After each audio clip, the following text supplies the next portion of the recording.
다오 야제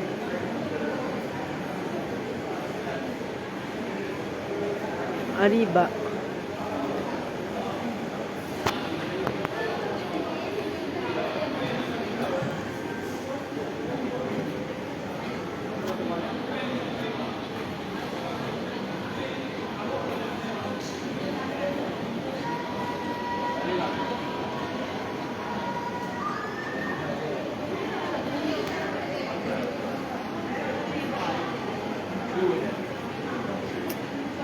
flight miss ꯑꯣꯏꯈꯤꯕꯒꯤꯀꯣ ꯉꯁꯥꯏ ꯄꯨꯡ 8:35ꯗꯣ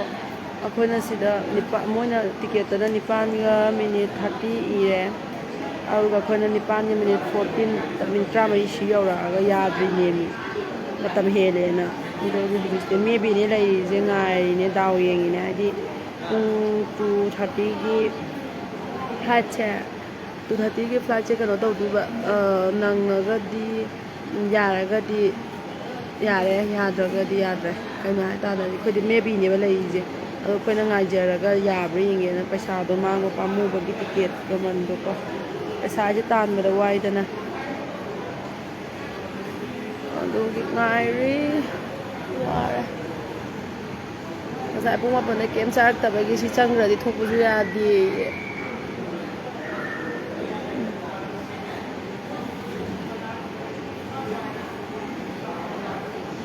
ꯈꯪꯅ ꯆꯥꯟꯅꯕ ꯂꯩꯗꯅ ꯃꯇꯦꯡ ꯄꯥꯡꯕꯤꯅꯤꯁꯨ ꯅꯠꯇꯦ ꯂꯥꯏꯔꯕꯗ ꯂꯥꯏ ꯆꯪꯕ ꯍꯥꯏꯗꯨꯅꯤ ꯉꯁꯤ ꯊꯣꯛꯏꯁꯦ ꯀꯩꯝ ꯆꯦꯟꯅꯕ ꯅꯠꯇꯦ ꯍꯥꯏꯕ 8:35 ꯐ꯭ꯂꯥꯏꯠꯇꯨꯕꯨ 9:13 ꯁꯤ ꯃꯅꯨꯡꯗ ꯌꯧꯕꯗꯨꯕꯨ ꯌꯥꯗꯦ ꯍꯥꯏꯁꯤꯗꯤ ꯅꯠꯇ꯭ꯔꯥ ꯁꯤꯅꯦ ꯁꯅꯥ ꯂꯩꯕꯥꯛ ꯃꯅꯤꯄꯨꯔ ꯑꯗꯨꯕꯨ ꯇꯤꯀꯦꯠ ꯀꯛꯍꯧꯔꯤꯕ ꯅꯤꯄꯥꯗꯨꯕꯨꯗꯤ ꯑꯩꯅ ꯃꯁꯛ ꯃꯨꯟꯅ ꯈꯪꯉꯦ ꯃꯥꯅ ꯌꯥꯕꯤ ꯇꯥꯔꯒꯗꯤ ꯀꯩꯁꯨ ꯅꯠꯇꯦꯕꯀꯣ ꯊꯃꯣꯏ ꯈꯔ ꯄꯤꯛꯑꯦ ꯑꯩꯈꯣꯏ ꯃꯩꯇꯩ ꯃꯆꯥꯁꯤꯡꯁꯦ ꯑꯦꯀꯥꯎꯟꯇꯦꯟꯗ ꯂꯩ ꯃꯣꯏ ꯀꯩꯅꯣꯗ ꯂꯩꯔꯤꯁꯤꯡꯁꯦ ꯃꯩꯇꯩ ꯃꯆꯥꯗ ꯍꯦꯜꯂꯦꯗ ꯊꯃꯣꯏ ꯄꯤꯛꯄꯁꯦ ꯌꯥꯕꯤꯕ ꯌꯥꯕꯅꯦ ꯍꯥꯏꯕꯗꯤ ꯃꯤ ꯑꯃꯒꯤꯀꯣ ꯍꯥꯏꯗꯤ ꯄꯩꯁꯥꯅꯦ ꯍꯥꯏꯕ ꯇꯤꯀꯦꯠꯇꯣ ꯃꯥꯡꯗꯣꯏꯗꯣ ꯑꯩꯅ ꯋꯥꯔꯤꯅꯦ ꯃꯥ ꯄꯨꯡ 8:35ꯗ ꯄꯥꯏꯅꯦ ꯑꯗꯨ 8ꯗ ꯌꯧꯔꯛꯄꯅꯤ ꯍꯥꯏꯌꯨ ꯑꯗꯩꯗꯤ 9:07 ꯇꯥꯔꯝꯗꯥꯏ ꯌꯧꯔꯛꯄꯅꯤ ꯍꯥꯏꯌꯨ ꯃꯥꯅ ꯇꯤꯀꯦꯠꯇꯣ ꯀꯦꯟꯁꯦꯜ ꯇꯧꯕ ꯌꯥꯏ ꯍꯥꯏꯕꯅꯤꯗ ꯑꯗꯨ ꯅꯠꯇꯦ ꯍꯥꯏꯕꯅꯤꯗ ꯇꯤꯀꯦꯠꯇꯣ ꯑꯁ ꯈꯪꯗꯦ ꯍꯟꯗꯛꯇꯤ ꯗꯥꯎ ꯌꯥꯝ ꯌꯥꯗ꯭ꯔꯦ ꯍꯥꯏꯗꯤ ꯇꯤꯀꯦꯠꯇꯣ ꯄꯩꯁꯥꯅꯤꯅ ꯄꯥꯝꯃꯨꯏꯗꯅꯀꯣ ꯃꯤꯁ ꯑꯣꯏꯕꯗꯨꯒ ꯑꯗꯣ ꯃꯣꯏꯅ ꯍꯥꯏꯁꯦ ꯍꯧꯖꯤꯛꯁꯦ ꯄꯨꯡ ꯍꯥꯟꯅꯒꯤ ꯄꯩꯁꯥꯗꯨꯗ ꯂꯨꯄꯥ 3,000 ꯍꯥꯞꯄꯒ ꯄꯨꯡ 2:30ꯒꯤ ꯐ꯭ꯂꯥꯏꯠꯇ ꯆꯠꯄ ꯌꯥꯅꯤ ꯍꯥꯏꯔꯤꯕ ꯑꯗꯨꯅꯦꯕ ꯉꯥꯏꯔꯤꯁꯦ ꯃꯥꯡꯖꯔꯁꯨ ꯈꯜꯂꯦ ꯑꯗꯨꯒ ꯉꯁꯥꯏꯗꯤ ꯂꯥꯛꯑꯕꯅꯤ ꯀꯃꯥꯏꯅꯗꯤ ꯇꯧꯅꯤꯀꯣ ꯁꯤꯅꯦ ꯄ꯭ꯔꯣꯕ꯭ꯂꯦꯝ ꯍꯥꯏꯁꯦ ꯁꯪꯒ ꯂꯩꯕ ꯑꯗꯩꯗꯤ ꯃꯆꯤꯟ ꯃꯅꯥꯎ ꯌꯥꯝꯕ ꯃꯤꯉꯣꯟꯗ ꯑꯣꯏꯇꯥꯔꯒꯗꯤ ꯒꯥꯔꯤꯒꯥꯁꯦ ꯍꯥꯏꯗꯤ ꯐꯠꯇꯕ ꯑꯩꯈꯣꯏ ꯏꯁꯥꯒꯤꯀꯣ ꯇꯧꯔꯒ ꯍꯥꯏꯗꯤ ꯌꯧꯅꯤꯡꯕ ꯃꯇꯝꯗ ꯌꯧꯕ ꯉꯝꯕꯗꯣ ꯑꯗꯨ ꯑꯣꯏꯗ꯭ꯔꯕꯅꯤꯅ ꯀꯅꯥꯁꯨ ꯂꯩꯇꯦꯗ ꯑꯩꯈꯣꯏꯒꯤꯅꯦ ꯍꯥꯏꯕꯗ ꯑꯗꯨꯅꯁꯨ ꯑꯩꯈꯣꯏꯁꯦ ꯋꯥꯔꯦ ꯑꯩꯈꯣꯏ ꯈꯛꯇꯪ ꯅꯨꯡꯉꯥꯏꯔꯦ ꯑꯩꯈꯣꯏ ꯈꯛꯇꯪ ꯑꯣꯏꯗꯣꯏ ꯅꯠꯇ꯭ꯔꯥ ꯑꯩꯈꯣꯏꯗꯤ ꯄꯨꯛꯆꯦꯜꯁꯦ ꯑꯩꯈꯣꯏꯅ ꯅꯨꯡꯉꯥꯏꯔꯛ ꯇꯥꯔꯒꯗꯤ ꯑꯗꯨꯝ ꯃꯤꯁꯤꯡꯁꯦ ꯃꯇꯦꯡ ꯑꯗꯨꯝ ꯇꯧꯕꯤꯗꯧ ꯃꯥꯜꯂꯦꯗ ꯉꯝꯗꯧ ꯃꯥꯟꯗꯦ ꯑꯁꯤ ꯍꯧꯖꯤꯛꯁꯨ ꯉꯥꯏꯁꯦ ꯃꯦꯕꯤꯅꯤ ꯃꯣꯏꯅ ꯌꯥꯗ꯭ꯔꯦ ꯍꯥꯏꯔꯛꯑꯗꯤ ꯌꯨꯝꯗ ꯍꯟꯗꯣꯏꯅꯤ ꯄꯩꯁꯥ ꯃꯥꯡꯖ ꯇꯥꯔꯦ ꯄꯩꯁꯥ ꯌꯥꯗꯕ ꯂꯩꯇꯦ ꯌꯥꯏ ꯍꯥꯏꯕꯗ ꯁꯦꯟ ꯄꯥꯏꯔꯗꯤ ꯌꯥꯏ ꯑꯗꯨ ꯇꯥꯏꯞꯇꯅꯤ ꯂꯩꯔꯤꯁꯦ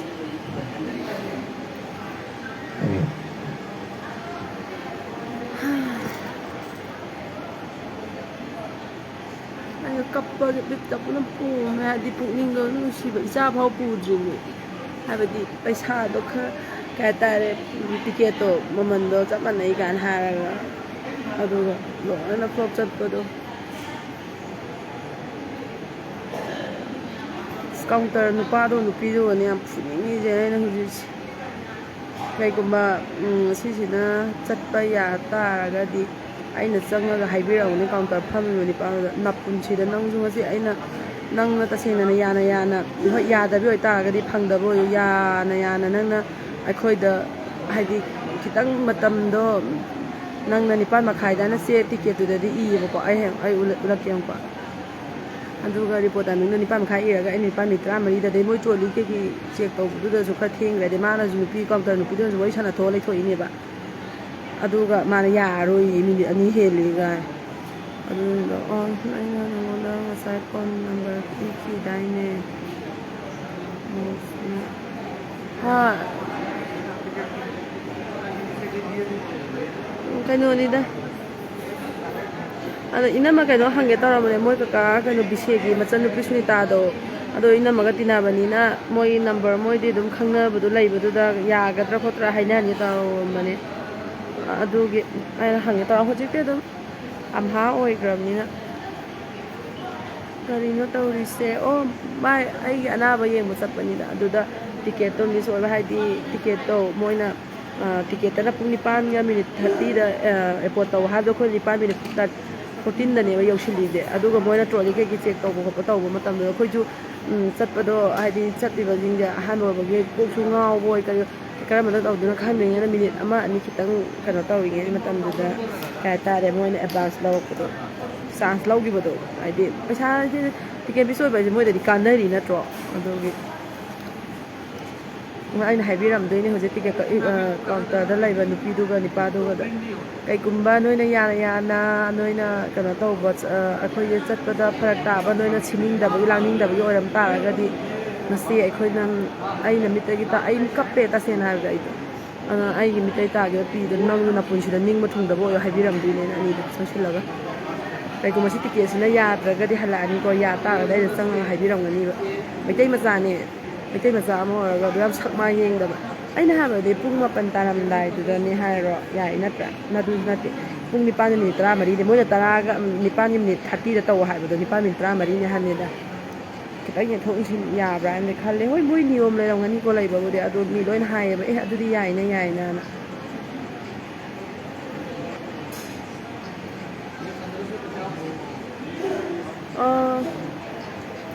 nare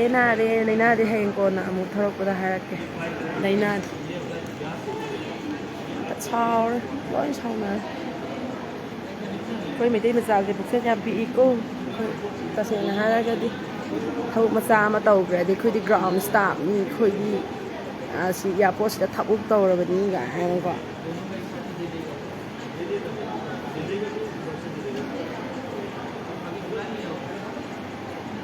hara e dipa phasana na photo message thare ena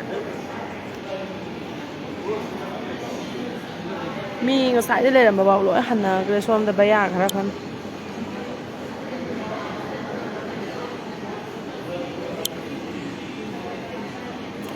ware da ana babu wa da ra wa khan mu wa da ra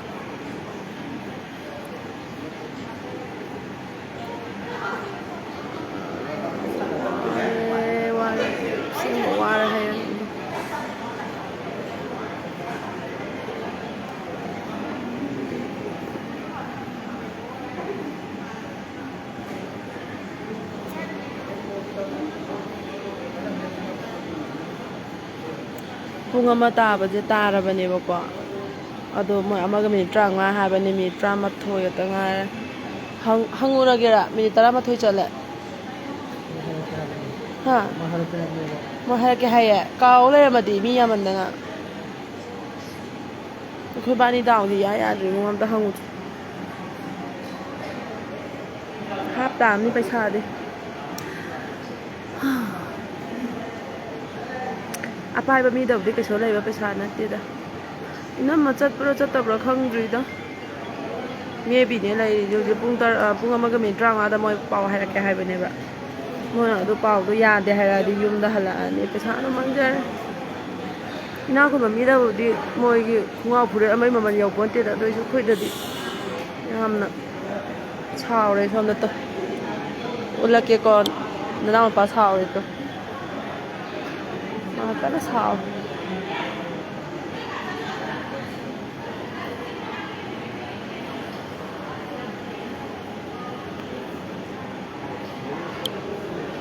mang si de mai ne le chao da as kaino ne da khoi manipur gi kaino ji traffic jam soida ꯍꯥꯏꯗꯤ ꯀꯩꯅꯣꯗꯁꯨ ꯐꯅ ꯀꯨꯏꯅ ꯈꯥꯡꯍꯜꯂ ꯂꯩ ꯉꯁꯥꯏ ꯈꯥꯝꯕ ꯖꯒꯥꯗꯣ ꯃꯅꯤꯄꯨꯔ ꯇ꯭ꯔꯥꯐꯤꯛꯅ ꯈꯥꯝꯕ ꯖꯒꯥꯗꯣ ꯀꯥꯏꯋꯥꯏ ꯖꯒꯥꯅꯦꯕ ꯍꯥ ꯀꯋꯥꯗ traffic ꯈꯔ ꯂꯩꯔꯤꯌꯦ ꯂꯋꯥꯏ ꯃꯆꯥ ꯈꯔ ꯑꯗꯨꯁꯤꯗꯁꯨ ꯀꯨꯏꯅ ꯒꯥꯔꯤꯁꯦ ꯈꯥꯝ ꯊꯝꯈ꯭ꯔꯦꯕ ꯃꯣꯏꯒꯤ ꯆꯦ ꯆꯥꯡ ꯌꯥꯅ ꯄꯩꯁꯥ ꯂꯧꯗꯧꯕꯒꯤ ꯃꯣꯏꯒꯤ ꯍꯧꯅꯕꯤꯗꯣ ꯇꯧꯗꯅ ꯂꯩꯈ꯭ꯔꯦꯕ ꯈꯔ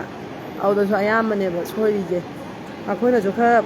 ꯊꯦꯡꯖꯕ ꯍꯥꯏꯁꯦ ꯀꯩꯁꯨ ꯊꯦꯡꯗꯦꯗ ꯑꯩ ꯋꯥꯈꯜꯗꯗꯤ ꯑꯩꯈꯣꯏ ꯁꯨꯡꯌꯥ ꯌꯥꯅꯤꯡꯗꯦ ꯃꯣꯏꯅ ꯊꯦꯡꯍꯟꯕ ꯉꯥꯛꯇꯅꯦ ꯇ꯭ꯔꯥꯐꯤꯛꯁꯤꯡꯗꯨꯅꯁꯨ ꯊꯠꯂꯒ ꯈꯣꯠꯂꯒ ꯒꯥꯔꯤꯗꯨ ꯆꯦꯛ ꯇꯧ ꯂꯩꯔꯦ ꯀꯃꯥꯏꯅ ꯍꯥꯏꯗꯤ ꯑꯩꯈꯣꯏꯗꯤ ꯃꯣꯏꯗꯤ ꯄꯋꯥꯔ ꯄꯥꯏꯅꯤ ꯅꯠꯇ꯭ꯔꯥ ꯃꯣꯏ ꯄꯩꯁꯥ ꯄꯥꯝꯕꯗꯨꯒꯤ ꯄꯩꯁꯥ ꯆꯥꯅꯤꯡꯗꯅ ꯉꯁꯤ ꯀꯋꯥꯗ ꯗ꯭ꯌꯨꯇꯤ ꯇꯥꯕ ꯄꯨꯡ 8:30ꯗꯩꯅ 9 ꯐꯥꯎꯒꯤ ꯃꯅꯨꯡꯗ ꯇꯥꯕ ꯇ꯭ꯔꯥꯐꯤꯛꯁꯤꯡ ꯑꯣꯏꯗꯣꯏꯅꯤ ꯂꯋꯥꯏ ꯃꯆꯥ ꯈꯔ ꯐꯝꯍꯧꯕꯅꯦ ꯃꯇꯥꯏꯗ ꯁꯦꯟ ꯆꯥꯕ ꯈꯔ ꯇ꯭ꯔꯥꯐꯤꯛ ꯑꯣꯏꯅꯗꯤ ꯅꯠꯇꯦꯀꯣ ꯍꯥꯏꯖꯔꯤꯁꯦ ꯍꯧꯖꯤꯛꯀꯤ ꯂꯩꯍꯧꯔꯤꯕ ꯀꯋꯥꯗ ꯂꯩꯍꯧꯔꯤꯕ ꯂꯋꯥꯏ ꯃꯆꯥꯁꯤꯡꯗꯨꯒꯤ ꯑꯩ ꯄꯩꯁꯥ ꯃꯥꯡꯍꯟꯕꯗꯣ ꯑꯩꯅꯁꯨ ꯍꯥꯏꯔꯤꯅꯦ ꯅꯪꯉꯔꯣꯏ ꯅꯣꯏ ꯑꯗꯨ ꯈꯤꯇ ꯌꯦꯡꯕꯤꯌꯣ ꯍꯥꯏꯔꯦ ꯑꯗꯨꯒ ꯆꯠꯂꯣ ꯌꯥꯔꯦ ꯅꯆꯤꯟ ꯀꯟꯃꯟꯈ꯭ꯔꯦ ꯒꯥꯏ ꯅꯪꯁꯨ ꯅꯪꯗ꯭ꯔꯦ ꯑꯗꯨꯒ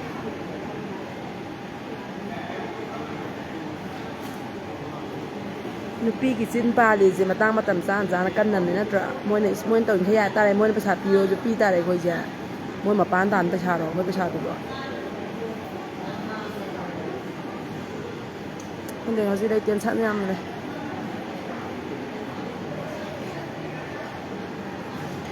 ꯍꯣꯁꯄꯤꯇꯥꯜꯅꯤꯅ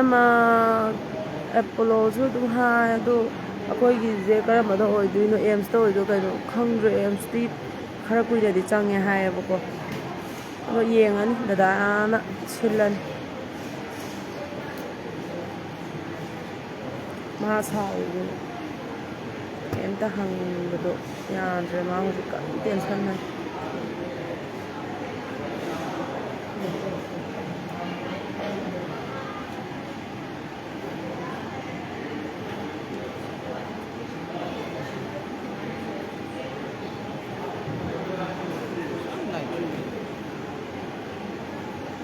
ꯃꯣꯏꯗ ꯒꯤꯔꯒꯤ ꯇꯛꯁꯤꯜꯂꯣ ꯍꯧꯖꯤꯛꯀꯥꯟꯗꯤ ꯊꯧꯕ ꯆꯥꯕ ꯑꯃꯕꯨ ꯇꯧꯈ꯭ꯔꯗꯤ ꯂꯣꯏ ꯆꯥꯎꯅꯔꯕꯅꯦ ꯑꯁ ꯀꯩꯅꯣꯅꯤꯗ ꯏꯌꯥꯔꯄꯣꯔꯠ ꯆꯠꯄꯗ ꯑꯩꯈꯣꯏꯅ ꯑꯅꯥꯕ ꯌꯦꯡꯕ ꯆꯠꯄꯒꯤ ꯑꯗꯨꯗ ꯄꯨꯡꯁꯤꯡꯗꯣ ꯈꯤꯇꯪ ꯃꯤꯅꯤꯠ 1-2 ꯆꯦꯟꯅꯕꯗꯨꯗ ꯌꯥꯗꯕꯤꯗ ꯀꯩ ꯍꯥꯏꯇꯥꯔꯦ ꯈꯪꯗꯦ ꯌꯥꯝ ꯏꯁꯇ꯭ꯔꯤꯛ ꯑꯣꯏꯔꯒꯀꯣ ꯃꯣꯏꯒꯤ ꯅꯤꯌꯣꯝ ꯂꯩꯔꯝꯕꯕꯨꯗꯤ ꯌꯥꯏ ꯑꯗꯨ ꯑꯣꯏꯇꯥꯔꯒꯁꯨ ꯄꯨꯡ ꯑꯃ ꯍꯥꯏꯔꯦ ꯄꯨꯡ ꯑꯃ ꯃꯤꯅꯠ 35 ꯍꯧꯖꯤꯛꯅ 1:30ꯗ ꯑꯃꯨꯛ ꯂꯥꯛꯑꯣ ꯌꯥꯔꯣꯏꯗꯕ ꯑꯣꯏꯔꯒꯗꯤ ꯍꯥꯏꯕꯤꯔꯣ ꯑꯩꯈꯣꯏ ꯆꯠꯆꯔꯒꯦ ꯍꯥꯏꯌꯣ 1ꯒ ꯃꯤꯅꯤꯠ 35 ꯍꯥꯏꯕꯗꯣ 1:30ꯗ ꯑꯃꯨꯛ ꯍꯥꯏꯔꯛꯑꯕ ꯍꯣꯔꯦꯟꯅ ꯌꯨꯝꯗ ꯍꯜꯂꯣ ꯍꯥꯏꯔꯛꯑ ꯇꯥꯔꯦ ꯃꯃꯥꯏ ꯈꯨꯄꯥꯡ ꯊꯥꯖꯤꯜꯂꯝꯃꯨ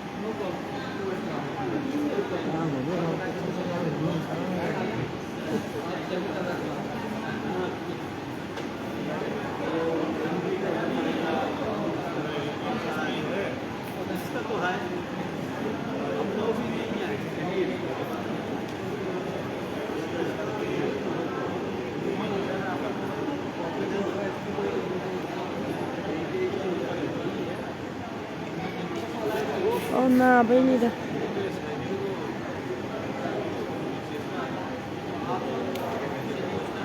ꯀꯩꯅꯣ ꯁꯤꯗ ꯑꯃꯨꯛ ꯇꯧꯔꯛꯏꯁꯤꯅ ꯊꯝꯕꯥꯜꯗꯤ ꯊꯥꯖꯒꯤꯅꯦ ꯁꯍꯤꯇ ꯑꯃꯨꯛ ꯇꯧꯁꯤꯜꯂꯛꯑꯦꯕ ꯁꯤꯗ ꯏꯅ ꯏ ꯀꯥꯔꯤꯉꯩꯁꯤꯗ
ꯀꯩꯅꯣ ꯏꯕꯨꯡꯉꯣ ꯑꯩꯗꯤ ꯃꯧꯅꯤꯅꯦ ꯉꯥꯎꯔꯕ꯭ꯔꯥ ꯉꯁꯤ ꯏ ꯀꯥꯕ ꯀꯥꯟꯗ ꯈꯨꯄꯥꯛ ꯅꯃꯥꯏ ꯅꯪ ꯔꯣꯟ ꯊꯥꯀꯅꯤ ꯃꯇꯥꯡ ꯆꯥꯅ ꯐꯥꯒꯤ ꯇꯧ ꯊꯣꯛꯑꯣ ꯍꯜꯂꯣ ꯏꯌꯥꯔꯄꯣꯔꯠꯇ ꯂꯩꯌꯦ ꯆꯦꯅꯦꯟꯁꯤ ꯀꯟꯐꯥꯔꯃꯦꯁꯟ ꯇꯧꯔꯁꯦ ꯇꯤꯀꯦꯠ ꯐ꯭ꯂꯥꯏꯠ ꯅꯪꯍꯧꯗ꯭ꯔꯤꯕ ꯍꯥ 2:00 ꯄꯥꯏꯒꯗꯧꯕ ꯌꯥꯅꯤꯕꯨ ꯍꯥꯏꯔꯗꯤ ꯉꯥꯏꯖꯔꯒꯦꯕ ꯑꯗꯨꯁꯨ ꯅꯠꯇꯦꯕ ꯀꯟꯐꯥꯔꯝ ꯑꯣꯏꯗ꯭ꯔꯤꯕ ꯃꯦꯕꯤꯅꯦꯕ ꯂꯩꯔꯤꯁꯦ ꯑꯩꯈꯣꯏꯅ ꯇꯟꯗꯕꯒꯤ ꯉꯥꯏꯖꯕꯗꯣ ꯍꯥꯏꯗꯤ ꯄꯩꯁꯥꯗꯣ ꯃꯥꯡꯉꯦ ꯄꯥꯝꯃꯨꯕꯒꯤ ꯉꯥꯏꯕ ꯍꯥꯏꯗꯤ मागा सोमना का साव मागा साव फद्री कहीं का वाना तानजब पैसानीको ꯍꯥꯏꯗꯤ ꯑꯩꯈꯣꯏꯗꯤ ꯃꯤꯉꯣꯟꯗ ꯂꯨꯄꯥ ꯑꯃ ꯁꯤꯀꯤ ꯑꯃ ꯂꯧꯔꯒ ꯇꯧꯖꯕ ꯅꯠꯆꯗꯕꯅꯤ ꯏꯁꯥꯒꯤ ꯍꯨꯃꯥꯡ ꯑꯁꯦꯡꯕꯅ ꯌꯦꯡꯕ ꯆꯠꯆꯕꯅꯤ ꯑꯗꯨꯝ ꯅꯨꯡꯉꯥꯏꯇꯕꯗꯣꯀோ ꯃꯍꯥꯛꯁꯨ ꯋꯥꯅ ꯇꯥꯟꯖꯔꯒ ꯄꯩꯁꯥꯗꯣ ꯐ꯭ꯔꯤꯗ ꯆꯥꯔꯖꯤꯡ ꯇꯧꯗꯣꯏ ꯁꯔꯨꯛꯄꯨꯗꯤ ꯏꯆꯥꯕꯣ ꯄꯨꯕ ꯅꯠꯇꯦꯕ ꯏꯆꯥꯕꯣ ꯌꯨꯝ ꯊꯝꯕꯤꯔꯝꯃꯤꯅꯦꯕ ꯑꯗꯨꯒ ꯐ꯭ꯔꯤꯗ ꯃꯥꯡꯕꯗꯣ ꯌꯥꯝ ꯅꯨꯡꯉꯥꯏꯇ꯭ꯔꯦꯕ ꯑꯗꯨꯒꯤꯅꯤꯗ ꯉꯥ ꯈꯨꯟꯕ ꯄꯩꯁꯥ ꯄꯥꯏꯕ ꯃꯤꯗꯕꯗꯤ ꯀꯩꯁꯨ ꯂꯩ ꯄꯩꯁꯥ ꯅꯠꯇꯦꯗ ꯑꯩꯈꯣꯏꯗꯗꯤ ꯌꯥꯝ ꯌꯥꯝꯕꯗꯣ ꯂꯥ ꯑꯃꯒ ꯃꯥꯟꯅꯖꯕꯗꯣ ꯑꯣꯏꯕ ꯃꯥꯅꯤꯀꯣ ꯑꯩꯈꯣꯏꯗꯗꯤ ꯌꯥꯝ ꯌꯥꯝꯃꯤꯀꯣ ꯍꯧꯖꯤꯛꯀꯤ ꯇꯤꯀꯦꯠ ꯃꯃꯜ ꯃꯥꯡꯈ꯭ꯔꯤꯁꯦꯀꯣ ꯏꯅꯥꯛ ꯈꯨꯟꯕꯗꯗꯤ ꯑꯗꯣ ꯑꯆꯥꯄꯣꯠ ꯑꯃ ꯍꯣꯇꯦꯜꯗ ꯆꯥꯔꯨꯕꯗ ꯀꯩꯁꯨ ꯂꯩꯕ ꯅꯠꯇꯦ ꯒꯥꯔꯤ ꯑꯗꯨ ꯒꯥꯔꯤ ꯈ꯭ꯋꯥꯏ ꯍꯣꯡꯉꯕꯅꯤꯀꯣ ꯏꯅꯥꯛ ꯈꯨꯟꯕꯗꯗꯤ ꯑꯩꯈꯣꯏꯗꯗꯤ ꯑꯩ ꯅꯥꯕꯒꯤꯅꯦ ꯀꯩꯁꯨ ꯊꯣꯏꯗꯣꯛꯄ ꯅꯨꯄꯤꯗꯨꯔꯣ ꯀꯩꯅꯣꯒꯤ ꯇꯪꯈꯥꯏꯗꯣ ꯑꯗꯨ ꯅꯥꯕꯒꯤ ꯆꯠꯄꯗꯤ ꯌꯥꯝ ꯂꯥꯞꯅ ꯆꯠꯄ ꯅꯠꯇꯦꯗ ꯒꯨꯋꯥꯍꯥꯇꯤ ꯐꯥꯎꯇ ꯆꯥꯛꯑꯦꯀꯣ ꯐ꯭ꯂꯥꯏꯠ ꯅꯪꯍꯧꯗꯕꯁꯤꯗꯤ ꯇꯁꯦꯡꯅ ꯑꯩꯁꯦ ꯍꯥꯏꯐꯝ ꯈꯪꯗꯅ ꯆꯥꯛꯑꯦ ꯀꯞꯄ ꯌꯥꯕꯁꯨ ꯀꯞꯄꯨꯔ ꯏꯀꯥꯏꯕꯒ ꯈꯪꯗ꯭ꯔꯦ ꯑꯩ ꯏꯌꯥꯔꯄꯣꯔꯠ ꯃꯅꯨꯡꯁꯤꯗ ꯑꯩꯅ ꯀꯞꯄꯦ ꯀꯩꯅꯣ ꯃꯥꯅ ꯇꯧꯈꯠꯂꯛꯏꯁꯤꯅ ꯑꯗꯨꯝ ꯀꯞꯅꯤꯡꯉꯛꯄꯗꯣ ꯄꯥꯝꯃꯨꯕꯗꯣ ꯄꯩꯁꯥꯗꯣ ꯆꯥꯗ ꯐꯥꯎꯕ ꯄꯩꯁꯥꯗꯣ ꯐ꯭ꯔꯤꯗ ꯀꯩꯅꯣ ꯇꯧꯔꯅꯤꯀꯣ ꯄꯨꯕꯤꯗ꯭ꯔꯒ ꯄꯩꯁꯥ ꯃꯤꯅꯤꯠ ꯑꯃꯈꯛꯇꯅꯤ ꯆꯦꯟꯅꯩ ꯁꯨꯝꯕꯒꯤ ꯑꯃ ꯉꯥꯛꯇꯪꯗꯣ ꯌꯦꯡꯕꯤ ꯌꯥꯏ ꯍꯥꯏꯕꯅꯤꯗ ꯃꯤꯁꯦ ꯑꯅꯥꯕꯩꯅꯦꯁꯨ ꯍꯥꯏꯔꯦ ꯑꯅꯥꯕꯁꯤꯁꯦ ꯏꯃꯥꯔꯖꯦꯟꯁꯤ ꯑꯣꯏꯔꯦ ꯑꯗꯨꯗꯤ ꯈꯤꯇꯪ ꯌꯦꯡꯕꯤꯕ ꯌꯥꯏ ꯍꯥꯏꯕꯅꯤꯗ ꯌꯦꯡꯕꯤꯗꯦꯕ ꯀꯥꯎꯟꯇꯔꯗꯨꯅꯅꯦ ꯍꯧꯖꯤꯛꯀꯤꯗꯣ ꯊꯥꯖꯤꯟꯕ ꯌꯥꯏ ꯑꯩꯈꯣꯏꯅ ꯁꯤꯗ ꯄꯨꯡꯈꯥꯏ ꯑꯃ ꯍꯦꯟꯅ ꯐꯝꯃ ꯀꯥꯟꯗꯅꯤ ꯀꯩꯅꯣ ꯐ꯭ꯂꯥꯏꯠ ꯄꯥꯏꯈ꯭ꯔꯤꯁꯦ ꯃꯅꯨꯡꯁꯤꯗ ꯐꯝꯃ ꯃꯇꯨꯡꯗ ꯈꯪꯕ꯭ꯔꯥ ꯃꯥꯅ ꯂꯣꯏ ꯁꯤꯟꯕ ꯌꯥꯏ ꯃꯥꯅ ꯃꯤ ꯑꯇꯣꯞꯄ ꯍꯥꯞꯈ꯭ꯔꯤꯔꯥ ꯅꯠꯇ꯭ꯔꯒ ꯀꯩꯅꯣꯝꯃꯗꯤ ꯇꯧꯈ꯭ꯔꯦꯕ ꯑꯗꯨꯅ ꯃꯥ ꯁꯨꯡꯌꯥ ꯌꯥꯗꯦ ꯃꯤꯅꯤꯠ ꯑꯃꯈꯛꯇꯪ ꯆꯦꯟꯅꯕꯗꯨꯗ ꯃꯥꯅ ꯌꯥꯗꯕ ꯈꯨꯌꯥꯗꯁꯦ ꯁꯨꯡꯌꯥ ꯌꯥꯈꯤꯗ꯭ꯔꯦ ꯃꯥꯅ ꯍꯟꯗꯛꯇꯤ ꯗꯥꯎꯗꯤ ꯇꯁꯦꯡꯅ ꯌꯥꯗꯦ ꯑꯗꯨꯅꯁꯨ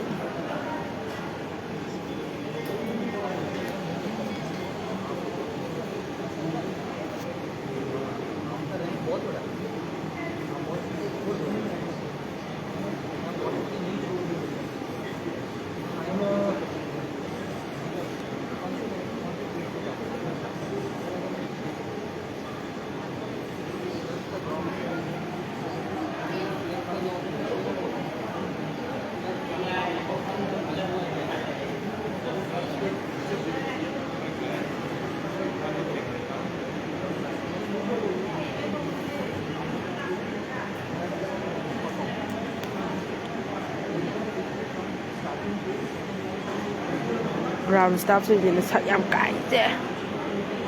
ꯃꯣꯏ ꯃꯉꯥꯏꯔꯦ ꯂꯣꯏꯅꯕꯨꯗꯤ ꯅꯠꯇꯦꯀꯣ ꯍꯧꯖꯤꯛꯀꯤ ꯑꯩꯅ ꯊꯦꯡꯅꯕꯗ ꯅꯨꯡꯉꯥꯏꯈꯤꯗꯕ ꯑꯅꯤꯗꯣ ꯌꯥꯝ ꯅꯨꯡꯉꯥꯏꯇꯦ ꯑꯗꯨꯏ ꯅꯨꯄꯥꯗꯣ ꯅꯨꯄꯤꯒ ꯑꯗꯨ ꯃꯄꯨꯟꯁꯤꯗ ꯐꯪꯈꯤꯕ ꯊꯃꯣꯏꯁꯨ ꯄꯥꯜꯂꯝꯗꯧ ꯃꯥꯟꯗꯦꯗ ꯃꯤꯅꯨꯡꯁꯤ ꯈꯪꯗꯦ ꯑꯈꯨꯟꯕ ꯃꯆꯥꯒ ꯑꯣꯏꯔꯝꯒꯅꯤ ꯍꯧꯖꯤꯛꯀꯤ ꯑꯥꯗ ꯂꯩꯍꯧꯔꯤꯕ ꯅꯨꯄꯥꯗꯣ ꯃꯤꯅꯨꯡꯁꯤ ꯁꯨꯡꯌꯥꯎ ꯌꯥꯎꯗ꯭ꯔꯦꯕ ꯈꯤꯇꯪ ꯅꯠꯇꯦꯀꯣ ꯃꯤꯅꯤꯠ ꯑꯃꯈꯛꯇꯪ ꯆꯦꯟꯅꯕꯗꯨꯗ ꯌꯥꯅꯕ ꯑꯝꯇ ꯇꯧꯕꯤꯌꯣ ꯍꯥꯏꯕꯕꯨ ꯏꯁ ꯌꯥꯗ꯭ꯔꯦ ꯌꯥꯔꯔꯣꯏ ꯁꯨꯡꯌꯥ ꯌꯥꯔꯔꯣꯏ ꯀꯥꯏ ꯑꯗꯩ ꯃꯥ ꯑꯃꯗꯨꯅ ꯑꯃꯨꯛ ꯍꯥꯏꯔꯤ ꯕꯣꯔꯗꯤꯡ ꯄꯥꯁꯇꯣ ꯂꯧꯒꯦ ꯇꯧꯕꯗꯣ ꯁꯣꯝꯗ ꯃꯣꯏꯅ ꯀꯩꯅꯣꯒꯤ ꯄꯣꯠ ꯆꯩ ꯄꯨꯕꯗꯣ ꯃꯁꯤꯡ ꯍꯦꯜꯂꯦ ꯈꯣꯠꯂꯦ ꯇꯧꯅꯕ ꯑꯗꯨꯗ ꯑꯩꯗꯤ ꯑꯔꯨꯝ ꯑꯌꯥꯡꯗꯣ ꯇꯧꯕ ꯌꯥꯗꯕꯅꯤꯅ ꯍꯥꯏꯗꯤ ꯃꯣꯏ ꯄꯣꯠꯇꯣ ꯑꯔꯨꯝ ꯊꯥꯡꯊ ꯈꯣꯠꯊꯕꯗꯣ ꯈꯨꯠꯁꯤ ꯌꯥꯗꯕꯅꯤꯅꯅꯦ ꯊꯥꯡꯊꯕꯗꯣ ꯌꯥꯗꯕꯅꯤꯅ ꯗꯗꯥꯅ ꯇꯧ ꯂꯩꯕ ꯑꯗꯨꯗ ꯑꯩꯅ ꯄꯥꯁ ꯂꯧꯕꯗꯣ ꯑꯗꯨꯒꯤ ꯊꯥꯡꯊꯕꯗꯣ ꯉꯥꯛꯇꯪ ꯌꯥꯎꯔꯝꯃꯒ ꯂꯧꯕ ꯆꯠꯄꯗ ꯃꯤꯅꯤꯠ ꯑꯃ ꯆꯦꯟꯅꯕ ꯌꯥꯗ꯭ꯔꯤꯕ ꯑꯩꯈꯣꯏꯁꯨ ꯃꯥꯡꯖꯧꯅꯅꯗꯤ ꯌꯧꯕ ꯅꯠꯇ꯭ꯔꯦꯕ ꯃꯥꯡꯖꯧꯅꯅ ꯌꯧꯕ ꯅꯠꯇ꯭ꯔꯦ ꯍꯥꯏꯕꯗꯤ ꯄꯨꯡ 9:30 ꯃꯣꯏꯅ ꯔꯤꯄꯣꯔꯠ ꯇꯧ ꯍꯥꯏꯕꯗꯣ ꯑꯩꯈꯣꯏꯅ 9:13 ꯑꯗꯨꯗꯤ ꯈꯤꯇꯪꯗꯤ ꯂꯩꯅꯔꯤꯕ ꯅꯠꯇ꯭ꯔꯥ ꯑꯗꯨꯗ ꯑꯩꯈꯣꯏꯅ ꯕꯣꯔꯗꯤꯡ ꯄꯥꯁꯇꯣ ꯂꯧꯕ ꯆꯠꯂꯨꯕꯗ ꯄꯤꯔꯛꯇ꯭ꯔꯤꯕ ꯌꯥꯗ꯭ꯔꯤꯕ ꯌꯥꯔꯔꯣꯏꯌꯦ ꯑꯗꯨꯗ ꯅꯤꯄꯥꯁꯤꯗ ꯑꯃꯨꯛ ꯅꯨꯄꯤꯗꯨꯗ ꯍꯪꯉꯨꯔꯅꯨ ꯌꯥꯔꯦ ꯍꯥꯏꯌꯦꯕꯀꯣ ꯁꯦ ꯑꯗꯨꯒ ꯑꯩꯅ ꯍꯪꯉꯨꯔꯀꯥꯟꯗ ꯑꯩꯅ ꯊꯥꯕ ꯅꯠꯇꯦꯀꯣ ꯃꯣꯏꯅ ꯆꯠꯆꯈꯤꯕꯅꯤ ꯍꯥꯏ ꯑꯗꯨꯒ ꯃꯥꯅ ꯌꯥꯗ꯭ꯔꯕ ꯄꯣꯠꯁꯦ ꯑꯩꯅ ꯀꯃꯥꯏꯅ ꯌꯥꯗꯣꯏꯅꯣ ꯂꯣꯏ ꯇꯥꯔꯦ ꯑꯗꯨꯏ ꯃꯣꯏ ꯃꯁꯦꯟ ꯀꯣꯄꯔꯦꯁꯟ ꯂꯩꯅꯔꯒ ꯑꯃꯒ ꯑꯃ ꯃꯥꯏ ꯆꯣꯞꯄ ꯌꯥꯗꯦ ꯀꯟꯈꯠꯅꯕꯩ ꯇꯥꯏꯞꯇ ꯇꯧꯋꯦ ꯍꯥꯏꯕ ꯄꯨꯡ 4:35 ꯐꯥꯏ ꯑꯗꯨꯒ ꯄꯨꯡ 9:13 ꯁꯤ ꯃꯅꯨꯡ ꯗꯥꯏꯔꯦꯛꯇꯨ ꯁꯤ ꯍꯣꯜ ꯗꯥꯏꯔꯦꯛ ꯁꯤꯗ ꯌꯧꯕꯁꯤꯕꯨ ꯌꯥꯗꯕ꯭ꯔꯥꯕ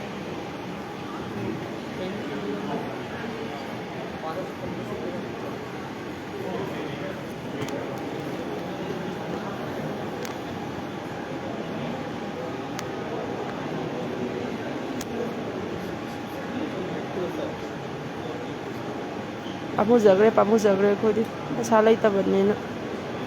ꯌꯥꯝ ꯄꯥꯝꯃꯨꯏ ꯑꯗꯨꯏ ꯄꯩꯁꯥꯗꯣ ꯈꯨꯜ ꯁꯨꯠ 2ꯅꯤꯅꯦ ꯐꯪꯗꯣꯏꯁꯦ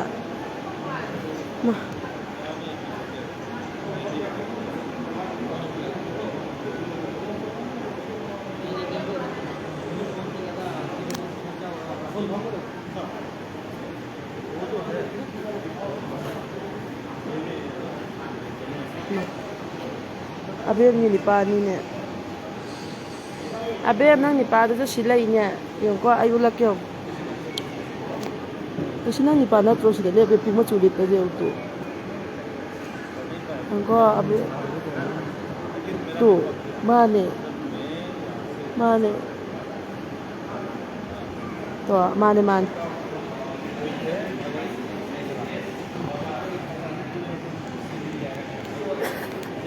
ꯁꯤꯗ ꯂꯩꯕ꯭ꯔꯣ ꯑꯣ ꯉꯁꯥꯏ ꯒꯨꯋꯥꯍꯥꯇꯤꯗ ꯆꯠꯀꯦ ꯇꯧꯕ ꯑꯗꯨꯒ ꯐ꯭ꯂꯥꯏꯠꯇꯣ ꯃꯤꯁ ꯑꯣꯏꯍꯧꯔꯦ ꯇꯧꯕ ꯑꯩꯁꯦ ꯃꯣꯏꯅꯗꯤ ꯍꯧꯖꯤꯛ ꯄꯨꯡ 1:30ꯗ ꯈꯪꯅꯤ ꯍꯥꯏꯌꯦꯕ ꯏꯟꯗꯤꯒꯣꯒꯤ ꯀꯩꯁꯨ ꯆꯦꯟꯅꯕꯕꯨꯗꯤ ꯅꯠꯇꯦꯗ ꯃꯤꯅꯤꯠ ꯑꯃꯈꯛ ꯆꯦꯟꯅꯕꯗ ꯌꯥꯗ꯭ꯔꯤꯅꯦ ꯔꯤꯁꯤꯗꯨꯟ ꯇꯧꯕ ꯌꯥꯏꯌꯦ ꯑꯗꯨꯗ ꯅꯪ ꯑꯗꯨꯗꯤ ꯇꯧꯕ ꯌꯥꯕ꯭ꯔꯣ ꯍꯥꯏꯕꯅꯦ ꯑꯗꯨꯗꯣ ꯉꯥꯛꯇꯪ ꯄꯨꯡ 1:30ꯗ ꯑꯗꯥꯏꯗ ꯇꯧꯒꯦ ꯑꯣ ꯑꯩꯈꯣꯏ ꯑꯣꯃꯤꯒꯤ ꯁꯥꯏꯅꯦ ꯃꯣꯏꯔꯥꯡꯗ ꯄꯥꯟꯕꯗꯣ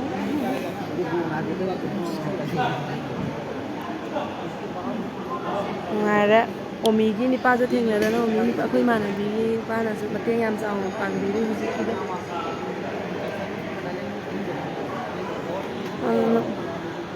ꯈꯪꯗꯦꯗ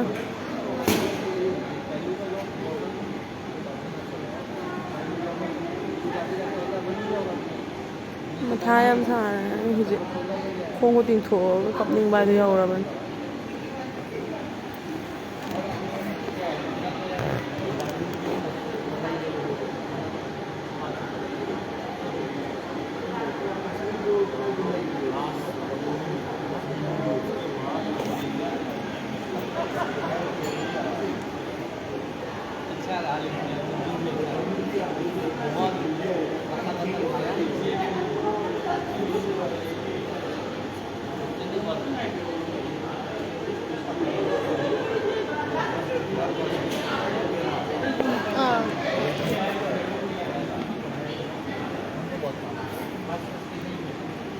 ꯑꯗꯨꯗ ꯑꯩꯁꯦ ꯈꯪꯉꯦꯕ ꯃꯁꯛ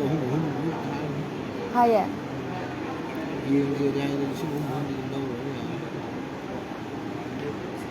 ꯑꯅꯤ ꯄꯤꯒ ꯌꯥꯔꯣꯏꯗꯣꯏꯖꯥꯠꯂꯣ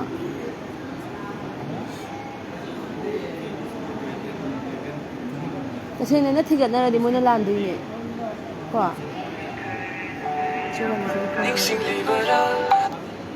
ꯃꯣꯏꯁꯨ ꯂꯩꯐꯝ ꯆꯥꯐꯝ ꯈꯪꯅꯗ꯭ꯔꯦ ꯑꯗꯨꯅ ꯐꯣꯟ ꯇꯧꯔꯛꯏ ꯅꯨꯡꯉꯥꯏꯇꯕꯗꯤ ꯏꯆꯦ ꯔꯥꯃꯦꯁꯣꯔꯤꯁꯨ ꯑꯣ ꯅꯪꯒꯤ ꯂꯥꯏꯕꯛꯁꯤꯗꯤ ꯁꯤꯒꯤꯁꯦ ꯀꯟꯐꯥꯔꯝ ꯇꯥꯗꯤ ꯔꯣꯁꯟ ꯍꯣꯏ ꯊꯥꯗꯣꯛꯄꯤꯔꯒꯦ ꯇꯧꯕꯅꯦꯕ ꯃꯣꯏꯅ ꯑꯃꯨꯛ ꯍꯧꯖꯤꯛꯁꯦ ꯀꯔꯤ ꯍꯥꯏꯒꯦꯕ 1:30 ꯍꯥꯏꯗꯣ ꯍꯦꯜꯂꯦ ꯄꯨꯡꯁꯤ ꯉꯁꯤꯗꯤ ꯀꯨꯏꯅ ꯆꯠꯇ꯭ꯔꯣ ꯌꯨꯝꯗ ꯂꯩꯀꯥꯟꯗꯗꯤ ꯖꯔ ꯆꯠꯈꯤ ꯍꯥꯏꯕ ꯄꯨꯡ 8 ꯐꯤꯂꯝ 3 ꯌꯦꯡ ꯌꯥꯔꯕꯅꯤ ꯐꯤꯂꯝ 3 ꯌꯦꯡꯗꯅ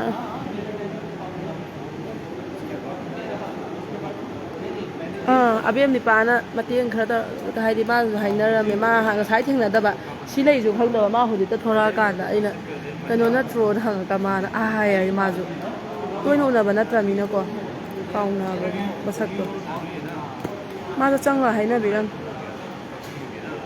ꯆꯤꯆꯦ ꯅꯅꯥꯎꯁꯦ ꯗꯥꯎ ꯌꯥꯗꯦꯗ ꯍꯟꯗꯛꯁꯨ ꯈꯔ ꯑꯗꯨꯅ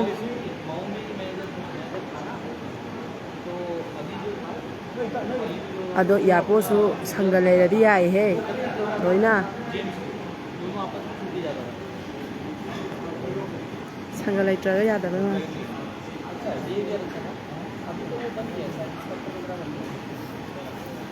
ꯏꯆꯥ ꯅꯤꯄꯥ ꯆꯥꯎꯔꯛꯑꯀꯥꯟꯗ ꯑꯦꯂꯣꯄ꯭ꯂꯦꯟ ꯂꯣꯏꯍꯟꯒꯦ ꯈꯪꯅꯤ ꯑꯩꯈꯣꯏ ꯈꯛꯀꯤ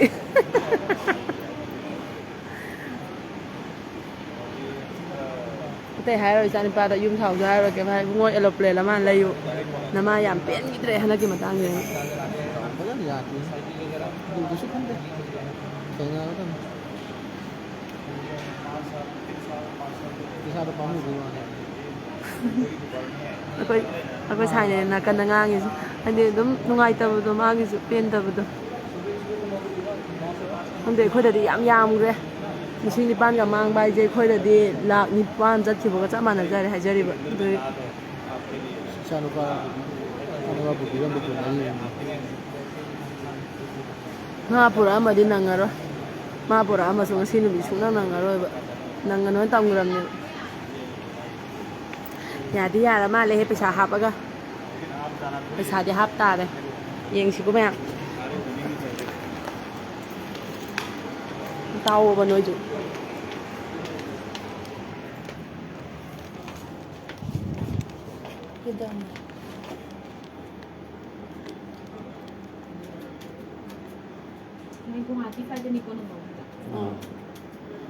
ꯑꯩꯈꯣꯏꯁꯤ ꯆꯠꯄꯗꯤ ꯌꯥꯔꯅꯤꯀꯣ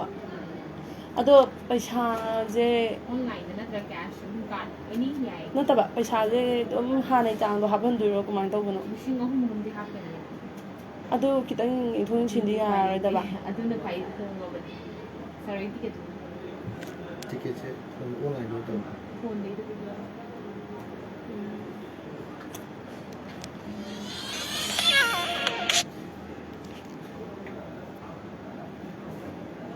ꯌꯥꯗ ꯑꯣꯜꯂꯨꯔꯗꯤ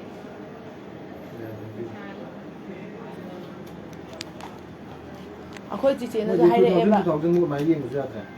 ꯍꯥꯏꯕꯗꯤ ꯑꯩꯈꯣꯏ ꯆꯤꯆꯦꯅꯁꯨ ꯍꯥꯏꯔꯛꯑꯦꯕ ꯅꯣꯏꯒꯤ ꯐ꯭ꯂꯥꯏꯠ ꯃꯃꯜ ꯅꯣꯏ ꯂꯥꯛꯏꯕ ꯄꯨꯡꯁꯤꯡꯗꯣ ꯀꯩꯁꯨ ꯆꯦꯟꯅꯕ ꯅꯠꯇꯦ ꯀꯩꯅꯣ ꯑꯩꯈꯣꯏ ꯀꯥꯟꯗꯗꯤ ꯃꯤꯅꯤꯠ 5ꯇ ꯉꯥꯏꯔꯀꯥꯟꯗ ꯆꯪꯉꯦ ꯀꯃꯥꯏꯅ ꯇꯧꯔꯤꯅꯣ ꯅꯣꯏꯗꯣꯅ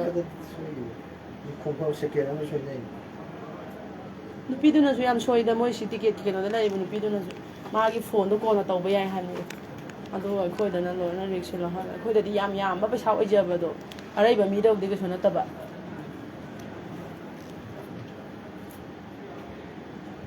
ꯑꯗꯨꯝ 3000 ꯑꯗꯨꯝ ꯇꯥꯔꯦ ꯃꯤ ꯑꯅꯤꯒꯤꯗ 6,000 ꯂꯥꯛꯀꯅꯤ ꯃꯤ ꯑꯃꯈꯛꯇꯪꯒꯤꯅꯦꯀꯣ 3,000 ꯃꯤ ꯑꯃꯗ ꯑꯗꯨꯝ 3000 ꯇꯥꯔꯦꯕ ꯕꯔꯒꯦꯅꯤꯡ ꯈꯤꯇꯪ ꯌꯥꯝꯃꯦ ꯏꯟꯗꯤꯒꯣ ꯈꯛꯇꯅꯦ ꯂꯩꯕꯗꯣ ꯑꯇꯣꯞꯄꯗ ꯍꯪꯉꯣ ꯐ꯭ꯂꯥꯏꯠ ꯃꯤꯁ ꯑꯣꯏꯔꯒꯗꯤ ꯑꯇꯣꯞꯄ ꯀꯅꯥꯝ ꯄꯤꯗꯕ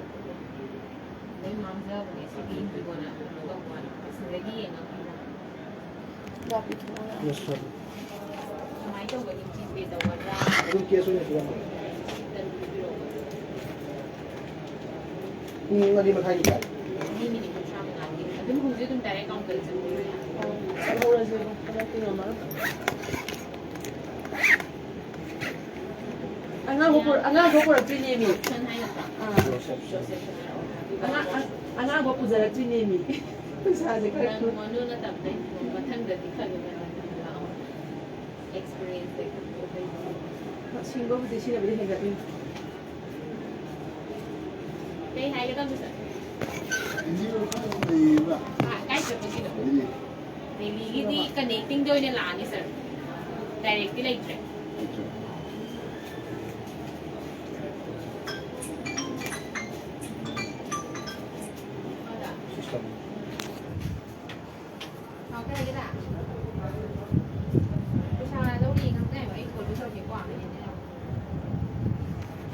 ꯇꯤꯀꯦꯠꯇꯣ ꯑꯗꯨꯗ ꯅꯪ ꯄꯥꯏꯔꯛꯑꯣꯀꯣ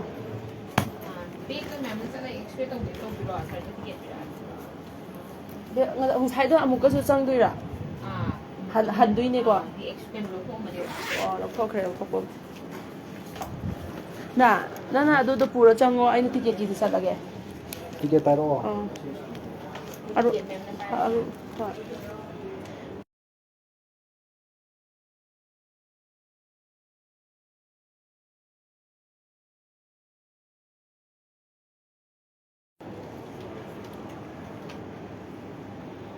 ꯂꯩꯇꯕ ꯑꯩꯈꯣꯏꯗꯗꯤ ꯄꯩꯁꯥꯁꯦ ꯌꯥꯝ ꯌꯥꯝꯃꯦ ꯍꯥꯏꯕ ꯑꯗꯨ ꯌꯦꯡꯉꯣꯅꯦ ꯍꯥꯟꯅꯤ ꯅꯤꯄꯥꯟꯗꯨꯒ ꯁꯤꯒꯗꯤ ꯀꯝꯄꯅꯤꯒꯤ ꯊꯕꯛ ꯇꯧꯕꯅꯤꯅꯀꯣ ꯃꯥꯒꯤ ꯃꯈꯥꯗ ꯂꯩꯕꯗꯨ ꯃꯥꯅꯦ ꯑꯩ ꯌꯥꯝ ꯁꯥꯎꯅꯤꯡꯉꯦꯀꯣ ꯅꯣꯏ ꯁꯤꯗ ꯇꯤꯀꯦꯠꯇ ꯂꯩꯍꯧꯕ ꯅꯨꯄꯥꯗꯨꯒ ꯅꯨꯄꯤꯗꯨꯒꯗꯤ ꯃꯣꯏ ꯈꯔꯗꯤ ꯁꯣꯏ ꯍꯥꯏꯕꯗꯤꯀꯣ ꯌꯥꯝꯅ ꯆꯦꯟꯅꯕ ꯅꯠꯇꯦ ꯃꯣꯏꯅ ꯇꯤꯀꯦꯠꯇ ꯊꯥꯕꯤꯔꯤꯁꯦ 8:30ꯅꯦꯕ ꯔꯤꯄꯣꯔꯠ ꯇꯧ ꯍꯥꯏꯗꯤꯀꯣ ꯑꯩꯅ ꯌꯧꯔꯛꯏꯁꯤꯗꯤ 8:14ꯗꯅꯦꯕ 8:14ꯗ ꯌꯧꯔꯛꯄꯗꯨꯗꯤ ꯀꯩꯁꯨ ꯆꯦꯟꯅꯕ ꯅꯠꯇꯦꯗꯅꯀോ ꯌꯦꯡꯕꯤꯕ ꯌꯥꯕꯗꯣ ꯃꯥꯅ ꯍꯦꯛꯇ ꯌꯥꯗꯦ ꯇꯧꯔꯒ ꯋꯥꯔꯤ ꯁꯥꯟꯅ ꯊꯣꯛꯀꯦ ꯑꯩꯁꯦ ꯑꯗꯨꯝ ꯇꯦꯟꯁꯟꯗꯣ ꯂꯩꯍꯜꯂꯦ ꯍꯥꯏꯕ ꯐꯖꯅ ꯁꯤ ꯁꯨꯃꯥꯏꯅ ꯇꯧꯕꯅꯤ ꯁꯤꯟꯕꯤꯕꯗꯣ ꯍꯥꯏꯗꯤ ꯃꯤꯁꯦ ꯂꯩꯔꯒ ꯆꯠꯄ ꯑꯣꯏꯔꯝꯃꯁꯨꯀꯣ ꯃꯤꯁꯦ ꯑꯗꯨꯝ ꯌꯦꯡꯕꯗ ꯈꯪꯕꯅꯦ ꯍꯥꯏꯕ ꯑꯗꯣ ꯑꯩꯈꯣꯏꯁꯨ ꯑꯅꯥꯕꯩ ꯆꯠꯂꯤꯅꯤꯅ ꯄꯩꯁꯥꯁꯤꯀꯣ ꯑꯗꯨꯝ ꯀꯣꯏꯕ ꯆꯠꯄꯅꯦ ꯍꯥꯏꯌꯣ ꯀꯩꯁꯨ ꯅꯠꯇꯕꯀꯣ ꯑꯗꯨꯝ ꯑꯅꯥꯕꯩ ꯆꯠꯄꯅꯦ ꯑꯩꯈꯣꯏꯁꯨ ꯅꯨꯡꯉꯥꯏꯇꯦ ꯍꯥꯏꯕ ꯃꯊꯪꯗꯗꯤ ꯈꯔ ꯉꯟꯅ ꯃꯥꯅꯦ ꯃꯥꯅꯦ ꯑꯩꯁꯨ ꯀꯩꯝ ꯍꯥꯏ ꯉꯝꯗꯦꯅꯦ ꯃꯥꯅꯦ ꯀꯩꯗꯧꯕꯅꯣꯗꯣ ꯈꯪꯍꯧꯗꯕꯅꯤꯅ ꯍꯣꯏ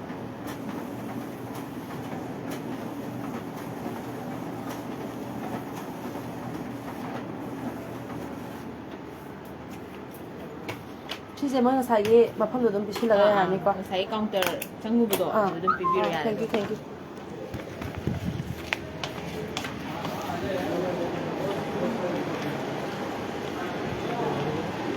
ꯄꯩꯁꯥ ꯇꯤꯡꯉꯀꯥꯟꯗ ꯌꯥꯔꯦ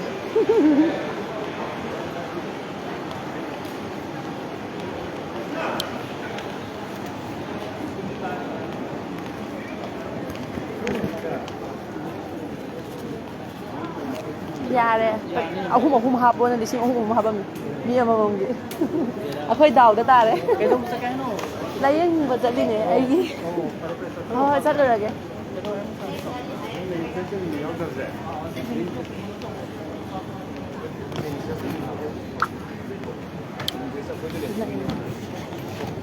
ꯑꯩ ꯁꯨꯝ ꯆꯪꯉꯝꯃꯒꯦꯀꯣ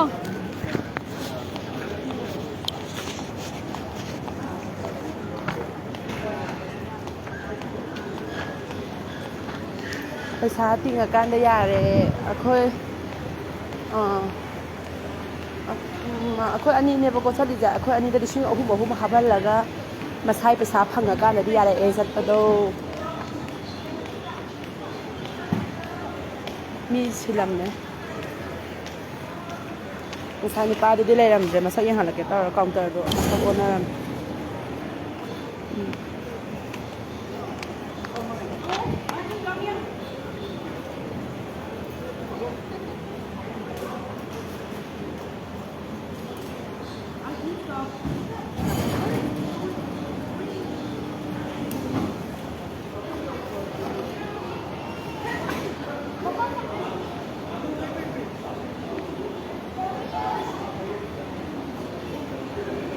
우리 파스포르트 ꯂꯧꯐꯝꯗꯣ ꯁꯤꯁꯤꯔꯥ ꯁꯤꯁꯦ ꯁꯤꯗ ꯕꯦꯛ ꯌꯥꯎꯋꯦ ꯕꯦꯛꯇꯣ ꯑꯥꯗ ꯀꯩꯅꯣ ꯇꯧꯍꯧꯔꯤ ꯉꯁꯥꯏꯁꯨ ꯅꯪꯅꯈꯤꯗꯕꯗꯨꯗ ꯄꯥꯈꯠꯂꯕ ꯑꯩꯈꯣꯏꯁꯦ ꯑꯩ ꯍꯥꯟꯅ ꯆꯠꯍꯧꯔꯒꯦꯅ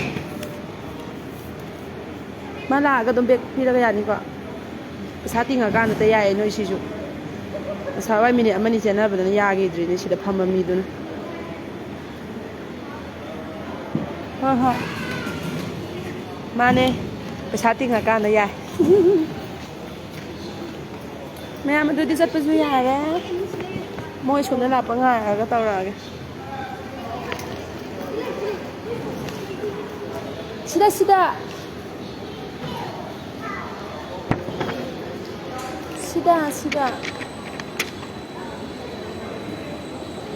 ꯑꯩ ꯅꯨꯄꯥꯒꯤ ꯂꯝꯕꯤ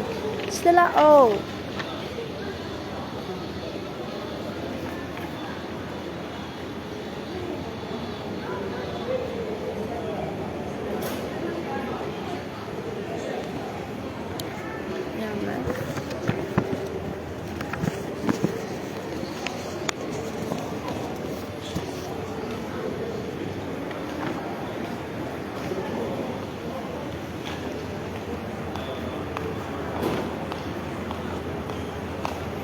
나아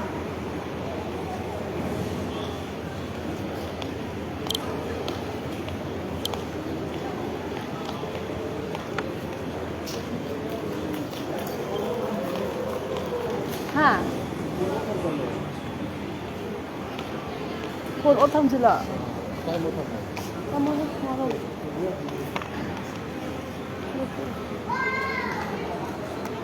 그것도 하크로 ꯁꯤꯒꯤ ꯅꯨꯄꯤꯁꯦ ꯑꯩꯅ ꯅꯪ ꯈꯤꯇꯪꯗꯤ ꯅꯪ ꯑꯩꯅ ꯉꯥꯏꯔꯤꯁꯦ ꯍꯥꯞꯆꯔꯁꯨ ꯁꯛꯄ ꯑꯗꯨꯒ ꯃꯁꯛ ꯀꯥꯛꯑꯦ ꯀꯥꯛꯄ ꯕ꯭ꯔꯥꯎꯁ ꯇꯥꯞ ꯊꯨꯛ ꯂꯥꯎꯕ ꯑꯣꯏꯔꯝꯃꯤ ꯂꯩꯕ ꯅꯨꯄꯤꯁꯤꯅꯦ ꯇꯨ ꯃꯌꯥꯝ ꯌꯦꯡꯉꯨ ꯁꯤ ꯅꯨꯄꯤꯁꯤꯅꯦ ꯁꯛ ꯌꯥꯝ ꯀꯦꯡꯉꯤꯁꯦ ꯉꯁꯥꯏ ꯌꯥꯈꯤꯗ꯭ꯔꯤꯁꯦ ꯃꯁꯛꯁꯦ ꯈꯪꯕ ꯌꯥꯎꯕ꯭ꯔꯣ ꯂꯋꯥꯏ ꯅꯨꯄꯤꯅꯤ ꯃꯩꯇꯩ ꯃꯆꯥ ꯑꯃ ꯑꯣꯏꯔꯒ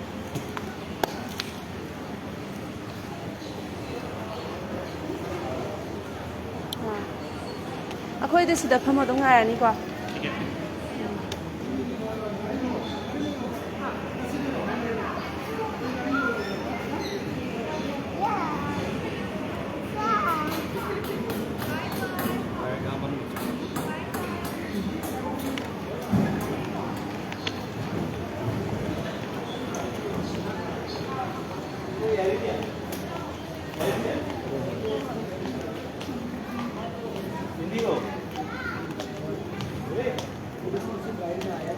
हमदे बच्चे लगे बाबा एक नोट किसने लिखा था ना तेजी भाषा है ना काफी बता रहे हैं तो आगे बता रहे हैं एटीएल से डायरेक्ट कंपनी इसमें तो एक टिकट है आधार दो इसमें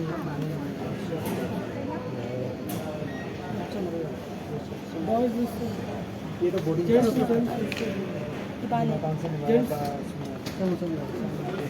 व्हाट्सएप पे टिकट है बोर्डिंग पास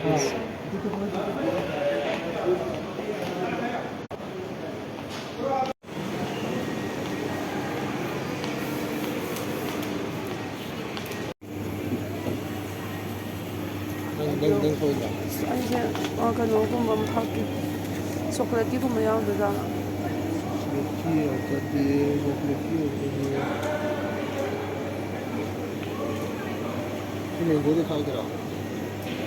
ꯍꯩꯅꯒꯗ꯭ꯔꯣ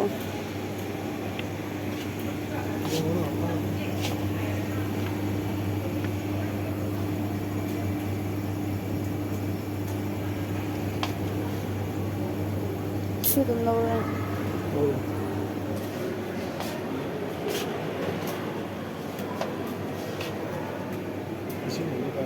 ꯍꯥ ꯀꯌꯥ ꯇꯥꯔꯒꯦ ꯍꯥ 440 ꯇꯥꯔꯦ ꯌꯥꯔꯦ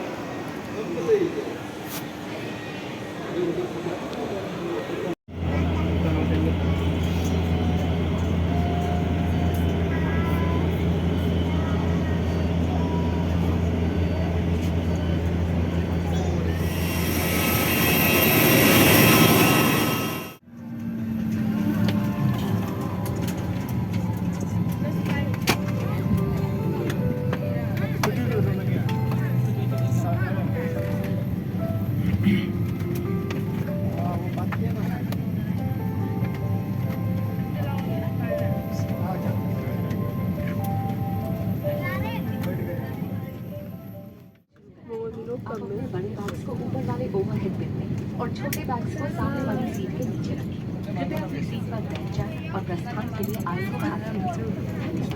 Welcome to India. We would love to get. Boarding complete. Crew prepare for short taxi. Please keep your large bags in the overhead bin up. अब हम उड़ान के लिए तैयार हैं। आय को खाली रखने से हमें जल्दी प्रस्थान करने में सहायता मिलेगी। अपनी सीट बेल्ट बांधें, ट्रे टेबल बंद कर दें, सीट बैक सीधी और विंडो शेड्स खुले रखें। टेक ऑफ और लैंडिंग के दौरान कैबिन की बत्तियां धीमी की जाएंगी। यदि